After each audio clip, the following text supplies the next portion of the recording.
Welcome to Radhika's kitchen. இன்றைக்கி ரொம்ப டேஸ்ட்டான பன் பரோட்டா வீட்லேயே எப்படி செய்யுதுன்னு பார்க்கலாம் வாங்க. மாவு செஞ்சுக்கலாம். 200 ml தண்ணி ஊற்றிட்டு 1 ஸ்பூன் உப்பு சேர்த்துட்டு நல்லா கலந்துட்டு 1/2 kg மைதா மாவு எடுத்துருக்கேன். இந்த மாதிரி கலக்கிட்டு அதுக்கப்புறமா கொஞ்சம் கொஞ்சமாக தண்ணி சேர்த்து சப்பாத்தி மாவு பதத்துக்கு மாவு செஞ்சுக்கணும். மாவு செஞ்சுட்டு ஒரு 10 டைம் நல்லா தூக்கி அடிச்சுட்டு அதுக்கப்புறமா சுருட்டி மேலே எண்ணெய் தடவிட்டு ஒரு 3 மணி நேரம் மூடி வச்சிடணும். அப்போ தான் மாவு ரொம்ப சாஃப்டாக வரும். எவ்வளோ சாஃப்டாக இருக்குது பாருங்கள். இப்போ உருண்டை பிடிச்சிக்கலாம். எப்படி உருண்டை பிடிக்கிறதுன்னு பார்க்கலாம். இந்த மாதிரி சுருட்டி மேல் பக்கத்தில் மாவு அந்த சென்டரில் அப்படி எடுத்திங்கன்னா வரும். இதே மாதிரி எல்லாம் வந்திருக்கு. 1/2 kg மாவு எனக்கு இவ்வளோ வந்துச்சு. 2 பக்கமும் எண்ணெய் தடவிட்டு நல்லா மெலிசாக திரட்டிக்கணும். இப்போ இது மேலே எண்ணெய் தடவிட்டு 3ஆக மடிச்சிடலாம்.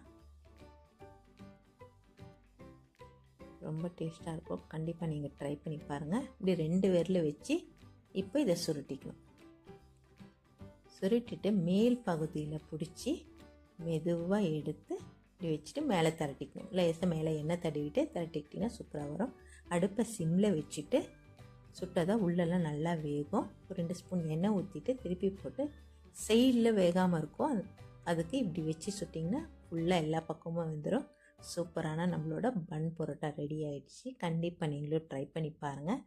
இந்த மாதிரி அடிச்சுட்டு அதுக்கப்புறம் மேலே சிக்கன் குழம்பு மட்டன் குழம்பு ஊற்றிட்டு சாப்பிட்டிங்கன்னா செம்மையாக இருக்கும். அது கூட வெங்காயத்தை தொட்டுட்டு சாப்பிடுங்க.